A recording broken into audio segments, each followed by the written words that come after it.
Saviez-vous que l'archipel d'Hawaï, avec ses plus de 132 îles, atolls et récifs, ne s'est pas formé par la collision de plaques tectoniques, mais par un phénomène géologique extraordinaire qui prend naissance à des milliers de kilomètres de profondeur sous nos pieds? C'est l'un des mystères les plus fascinants de la Terre, un puzzle colossal que la science a commencé à déchiffrer, révélant comment un point fixe de chaleur intense dans le manteau terrestre peut sculpter des chaînes entières d'îles au milieu du vaste océan Pacifique. Nous ne parlons pas de l'activité volcanique courante qui se produit au bord des plaques, mais de quelque chose de beaucoup plus profond, plus persistant, un véritable moteur géologique qui opère depuis des millions d'années. C'est une histoire de magma ascendant, de mouvements implacables des plaques et de la danse constante entre le feu interne de notre planète et la froide surface océanique. Pour comprendre ce processus étonnant, nous devons nous plonger dans les profondeurs de la Terre, bien au-delà de la croûte, en nous aventurant dans le manteau. Ici, à des profondeurs qui peuvent dépasser 2800 km, près de la limite entre le noyau et le manteau, existent des régions anormalement chaudes connues sous le nom de points chauds ou panaches du manteau. Ce ne sont pas simplement des zones où la chaleur est un peu plus élevée, mais de véritables cheminées géantes de roches super chaudes qui, bien qu'étant à l'état solide, se comportent de manière plastique, remontant lentement vers la surface. Imaginez une bulle géante de cire chaude dans une lampe à lave, mais à l'échelle planétaire. La roche du manteau, bien que solide, est ductile et, soumise à des pressions et des températures extrêmes, s'écoule de manière extrêmement lente, des millimètres par an, remontant par convection en raison de sa densité plus faible. Ces panaches du manteau agissent comme une sorte de chalumeau cosmique, perforant la lithosphère, la couche externe rigide de la Terre qui inclut la croûte et la partie supérieure du manteau. Contrairement aux dorsales océaniques, où les plaques se séparent et le magma émerge continuellement, ou aux zones de subduction, où une plaque glisse sous une autre générant un volcanisme explosif, un point chaud est statique par rapport au manteau profond. Cependant, les plaques tectoniques qui forment la surface de la Terre sont en mouvement constant, glissant sur ces panaches stationnaires. C'est cette interaction dynamique entre une source de chaleur fixe et une plaque en déplacement qui donne naissance aux chaînes iconiques d'îles volcaniques. Lorsqu'un panache du manteau atteint la base de la lithosphère, la chaleur concentrée commence à l'affaiblir et à faire fondre partiellement la roche environnante. Ce processus génère d'énormes volumes de magma qui est moins dense que la roche solide environnante et par conséquent commence à remonter à travers les fissures et fractures de la croûte. Finalement, ce magma fait irruption à la surface, que ce soit sous l'océan ou sur la terre ferme, donnant lieu à une éruption volcanique. Si cette éruption se produit au fond marin, le magma se solidifie rapidement au contact de l'eau froide de l'océan, formant des laves en coussin et construisant progressivement une montagne sous-marine connue sous le nom de mont sous-marin ou Guyot si son sommet est plat. La naissance d'une île est un processus qui demande d'immenses quantités de temps et de matériel. Les monts sous-marins croissent éruption après éruption, couche après couche, accumulant des milliers de mètres de roches volcaniques. Pensez à l'île d'Hawaï, également connue sous le nom de Grande Île. Ces volcans principaux, Mauna Loa et Mauna Kea, sont les montagnes les plus massives de la Terre si on les mesure depuis leur base au fond marin et non depuis le niveau de la mer. Le Mauna Kea s'élève à plus de 4200 mètres au-dessus du niveau de la mer, mais depuis sa base au fond de l'océan, sa hauteur est de plus de 10 200 mètres, dépassant en magnitude le mont Everest si l'on considère sa hauteur totale depuis la base. Ces colosses sont le résultat de millions d'années d'activité volcanique ininterrompue du panache du manteau d'Hawaï. À mesure que la plaque tectonique se déplace, le volcan actif qui se trouve directement au-dessus du point chaud est lentement entraîné loin de la source de magma. Cependant, le point chaud continue de générer du magma au même endroit. Cela signifie qu'à mesure que le volcan précédent s'éloigne, un nouveau volcan commence à se former au-dessus du point chaud. Ce cycle se répète encore et encore, créant une ligne ou une chaîne d'îles et de monts sous-marins qui s'étend le long de la trajectoire de la plaque tectonique. L'île la plus jeune et volcaniquement active sera toujours au-dessus ou très proche du point chaud, tandis que les îles plus anciennes se trouveront progressivement plus loin et seront géologiquement inactives, s'érodant lentement. L'archipel d'Hawaï est l'exemple le plus clair et le plus étudié de ce phénomène.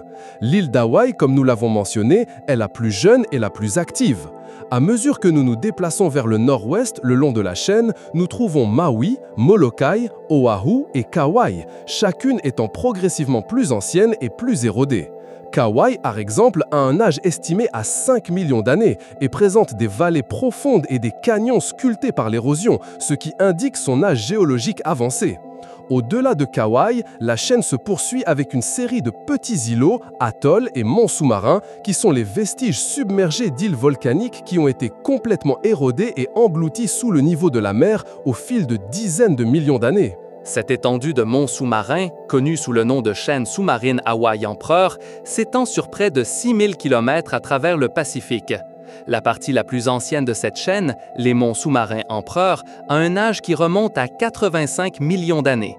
Ce qui est fascinant à propos de cette chaîne, c'est une rupture ou un coude marqué dans sa direction qui s'est produit il y a environ 47 millions d'années. Ce changement de direction n'était pas un caprice du point chaud, mais un enregistrement d'un changement significatif dans la direction du mouvement de la plaque tectonique du Pacifique à ce moment-là, ce qui démontre comment ces chaînes volcaniques sont de véritables journaux géologiques du mouvement des plaques. La science a utilisé ce modèle d'âge progressif pour calculer la vitesse et la direction du mouvement des plaques tectoniques. Par exemple, dans le cas d'Hawaï, les scientifiques ont déterminé que la plaque du Pacifique se déplace vers le nord-ouest à une vitesse moyenne d'environ 9 cm par an, ce qui est comparable à la vitesse de croissance de nos angles. Cette mesure n'est pas une estimation aléatoire, mais elle est basée sur des datations radiométriques précises des roches volcaniques des différentes îles le long de la chaîne. C'est comme avoir un odomètre géant qui enregistre l'historique du déplacement de la plaque. Un autre exemple notable, bien qu'avec quelques particularités, est l'archipel des Galapagos, situé dans le Pacifique oriental à environ 1000 km de la côte de l'Équateur. Les Galapagos se sont également formés sur un point chaud, mais leur interaction avec les dorsales océaniques et la dynamique de la plaque de Nazca est plus complexe.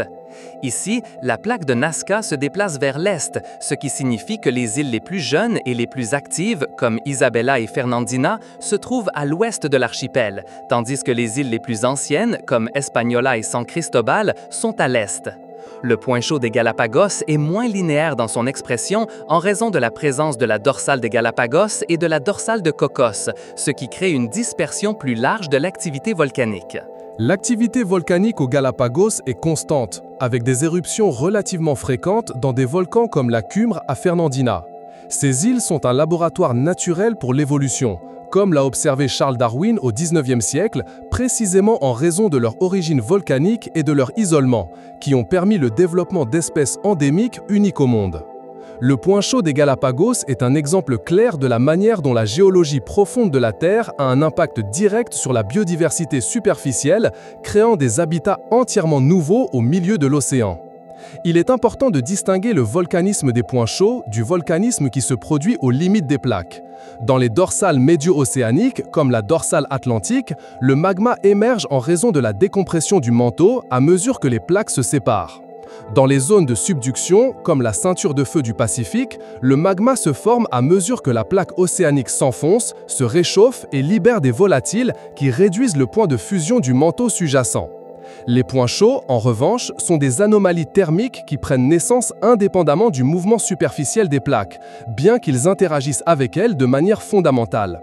Ce sont comme des robinets de magma qui émergent de l'intérieur profond de la Terre à des emplacements relativement fixes. La composition chimique des laves émises par les volcans de points chauds fournit également des indices cruciaux sur leur origine profonde.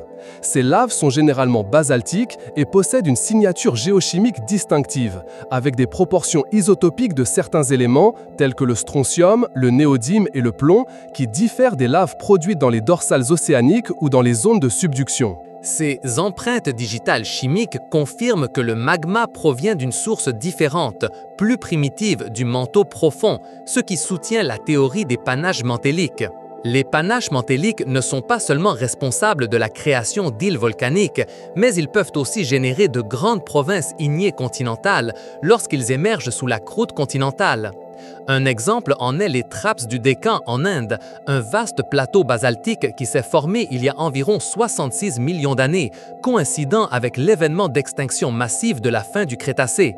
Bien que ce soit un cas continental, il illustre l'ampleur du magma qui peut être généré par ces panaches et comment ils peuvent avoir des impacts globaux sur le climat et la vie. La détection de ces panaches mantéliques est réalisée par des techniques de sismologie.